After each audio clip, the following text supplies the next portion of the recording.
ناظرین، جہاں ہمیں ہیلدی اور فٹ رہنے کے لیے calcium, magnesium, omega 3 fatty acid, mineral, vitamins اور فائبر کی ضرورت ہوتی ہے، وہیں پروٹین کی اچھی خاصی مقدار ہمارے جسم کو ضرورت ہوتی ہے۔ ماہرین طب کا کہنا ہے کہ ایک دن میں عورتوں کو 40 گرام اور مردوں کو 55 گرام پروٹین کی ضرورت ہوتی ہے، اور یہ پروٹین ہم اچھی اور ہیلدی خوراک سے ہی حاصل کرتے ہیں۔ جسم میں پروٹین کی کمی ہونے کی وجہ سے بال کمزور اور پتلے ہو جاتے ہیں اور وقت سے پہلے گرنے لگتے ہیں۔ ان کا رنگ بھی سفید ہو جاتا ہے۔ اس کے علاوہ ناخن کمزور ہونے لگتے ہیں کیونکہ ہمارے ناخن پروٹین کی لیئر سے ہی بنے ہوتے ہیں۔ پروٹین کی کمی کی وجہ سے ہمارے ناخن کمزور ہو کر ٹوٹنے لگتے ہیں۔ اس کے علاوہ خواتین میں پیریڈز کی خرابی بھی پروٹین کی کمی کی وجہ سے ہی ہوتی ہے، کیونکہ پروٹین کی کمی کی وجہ سے کمزوری ہونے لگتی ہے، جس سے ہارمون امبیلنس ہو جاتے ہیں۔ ہارمون امبیلنس ہونے کی وجہ سے عورتوں میں کئی طرح کے مسائل پیدا ہونے لگتے ہیں۔ اس کے علاوہ مسل کا کمزور ہونا پروٹین کی سب سے بڑی نشانی ہے، کیونکہ پروٹین کی زیادہ تر مقدار ہمارے مسل میں ہوتی ہے۔ اس لیے ایسے افراد جن کے پٹھوں میں درد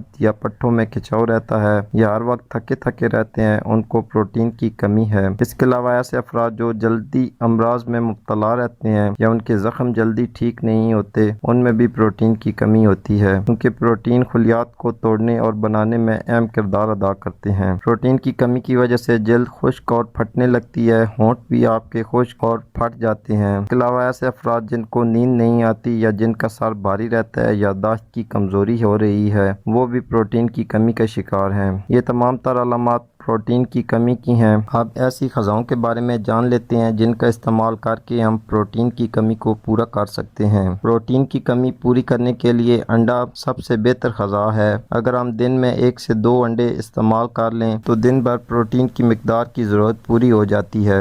اس لیے ہمیں ناشتے میں انڈے کا استعمال لازمی کرنا چاہیے، لیکن کچھ افراد انڈا استعمال نہیں کر سکتے کیونکہ انڈے سے الرجی وغیرہ ہو جاتی ہے، تو ایسے میں دودھ پروٹین حاصل کرنے کے لیے دوسرا بہترین ذریعہ ہے۔ دودھ میں بھی پروٹین کی اچھی خاصی مقدار پائی جاتی ہے۔ اگر روزانہ دودھ کا 1 گلاس پی لیا جائے تو ہم پروٹین کی مطلوبہ مقدار حاصل کر سکتے ہیں، لیکن جو دودھ کا استعمال نہیں کر سکتے، جن لوگوں کو دودھ ہضم نہیں ہو پاتا، وہ دہی کا 1 کپ استعمال کر کے پروٹین کی کمی کو پورا کر سکتے ہیں۔ مچھلی میں پروٹین کی اتنی زیادہ مقدار پائی جاتی ہے کہ اگر ہفتے میں 1 یا 2 بار استعمال کر لی جائے تو پورا ہفتہ پروٹین کی کمی نہیں ہوتی۔ اس لیے مچھلی کا استعمال ہفتے میں 1 سے 2 بار لازمی کرنا چاہیے۔ مچھلی میں پروٹین کے علاوہ اومیگا 3 فیٹی ایسڈ پایا جاتا ہے، جو ہمیں صحت مند اور جوان رکھنے کے لیے مدد دیتا ہے۔ گائے کا گوشت بھی پروٹین کی کمی پوری کرنے والی غذاؤں میں بڑا اہم ہے۔ گائے کے گوشت میں 35% پروٹین کی مقدار پائی جاتی ہے۔ گائے کا گوشت ہفتے میں 2 سے 3 بار لازمی استعمال کرنا چاہیے۔ اس کے علاوہ دالیں پروٹین کی کمی پورا کرنے کے لیے سستا اور آسان ذریعہ ہیں۔ اگر دالوں کا استعمال ہی بڑھا دیا جائے تو ہم پروٹین کے لیول کو برقرار رکھ سکتے ہیں۔ ان تمام اشیاء کے علاوہ پھلوں اور سبزیوں میں بھی مناسب مقدار پروٹین کی موجود ہوتی ہے، اس لیے ان کا استعمال بھی ضروری ہے۔ تو آج کے لیے اتنا ہی ناظرین، امید کرتا ہوں آج کی ویڈیو آپ کے لیے فائدہ مند ثابت ہوگی۔ اگر ہماری ویڈیو پسند آئے تو لائک ضرور کریں اور ہمارے چینل کو بھی سبسکرائب کریں۔ اللہ حافظ۔